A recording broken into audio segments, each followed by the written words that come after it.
देव, मैंने तुम्हें भोलू बिहारी का नंबर भेजा है। यह आदमी चंबल का बहुत बड़ा डाकू है, या यूं कहूं कि पूरा का पूरा राक्षस है जो किसी भी आदमी को जिंदा खा सकता है। इसकी बेरहमी के चर्चे दूर दूर तक है। मेरे सारे कॉन्टैक्ट्स में सबसे बेस्ट आदमी यही है। तुम जैसे कहोगे यह आदमी बिल्कुल वैसे ही काम करेगा। जोसेफ ने देव को भोलू बिहारी की सारी खूबियां गिना दी। जोसेफ की बात सुनकर देव की खुशी का ठिकाना नहीं रहा। उसे ऐसा ही आदमी शिवाय को ठिकाने लगाने के लिए चाहिए था। देव ने जोसेफ से बात खत्म करके फौरन भोलू बिहारी को कॉल लगा दिया। The number you have dialed is currently switched off. Please try again later.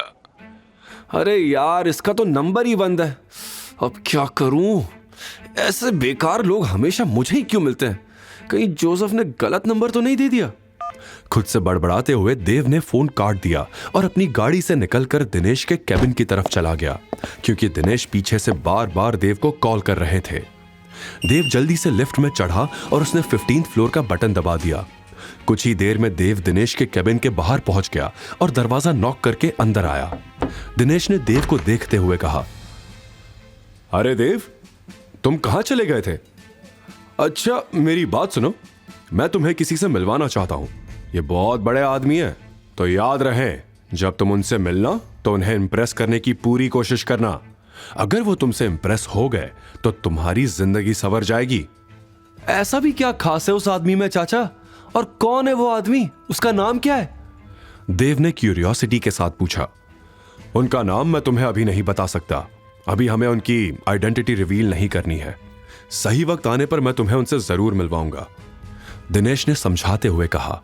दरअसल देव के माँ बाप उसे नकारा और निकम्मा समझते थे, क्योंकि उनकी नजर में वो बस खाता और लड़ाई करता था। देव के पास खुद को साबित करने का यह अच्छा मौका था।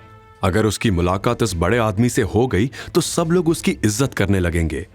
देव उस बड़े आदमी से मिलने के लिए पागल हो रहा था, लेकिन वो ये नहीं जानता था कि ये बड़ा आदमी और कोई नहीं बल्कि शिवाय ही था। वहीं दूसरी तरफ नंदिनी घर पहुंची और घर के अंदर घुसते ही उसके गुस्से का ज्वालामुखी फूट पड़ा।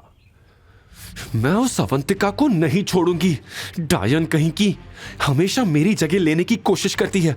स्कूल में भी मुझसे अच्छे मार्क्स लाती थी, सारे लड़के भी उसी के पीछे भागते थे, और आज मेरी नौकरी भी लेकर चली गई। इतना कहते हुए नंदिनी ने ड्राइंग रूम में लगा सारा सजावट का सामान फेंकना शुरू कर दिया। वो अपने होश खो चुकी थी। ऐसा लग रहा था कि कहीं गुस्से में खुद को ही चोट ना पहुंचा ले। तभी रेखा ने उसे संभालते हुए कहा, नंदिनी, क्या हुआ बेटा? इस तरह सामान क्यों फेंक रही है? क्या हुआ मुझे बताओ, मैं मदद करूंगी मेरी बेटी की। छोड़ो मुझे मॉम, नंदिनी ने रेखा का हाथ झटकते हुए कहा। मैं पागल हो गई हूं उस अवंतिका की वजह से। जिस नौकरी के लिए मैं इंडस ग्रुप गई थी वो उससे मिल गई है, और वो निकम्मा शिवाय भी उसके साथ था वहां। तू शांत हो जा पहले और ये बता कि वो नौकरी अवंतिका को कैसे मिल गई। तूने दिनेश जी से बात नहीं की क्या?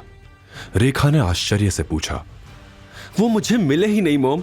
इंटरव्यू किसी बुढ़े सत्य प्रकाश ने लिया था और उसने मुझे रिजेक्ट कर दिया, नंदिनी ने गुस्से में दांत पीसते हुए कहा।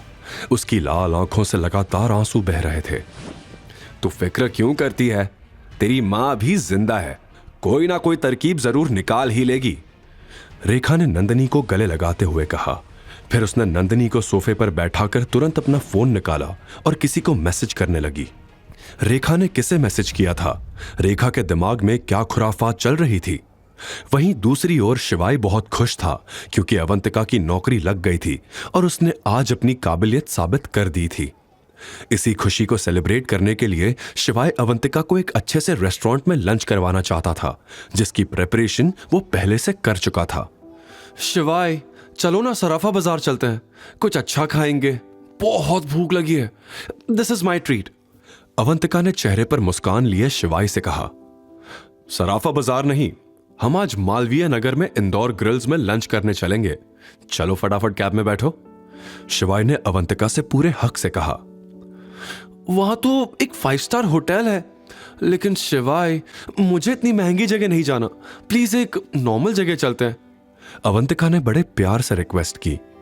रिजर्वेशन हो चुका है मिस अवंतिका, और तुम्हें फिक्र करने की जरूरत बिल्कुल नहीं है, तो आज प्लीज इस नाचीज की बात मान लीजिए, शिवाय ने बड़े प्यार से अवंतिका से इजाजत मांगते हुए कहा, अच्छा ठीक है, चलिए। अवंतिका ने मुंह बनाते हुए कहा और फिर हंसने लगी, लेकिन वो मन ही मन सोच रही थी कि शिवाय के पास इतने पैसे कहां से आ रहे थे, वो काम क्या कर रहा था। आगे की कहानी जानने के लिए देखिए अगला एपिसोड सिर्फ पॉकेट एफएम के यूट्यूब चैनल पर। और शिवाय एक विनाशक के सारे एपिसोड्स को सुनने के लिए डिस्क्रिप्शन में दी लिंक से डाउनलोड करें पॉकेट एफएम ऐप।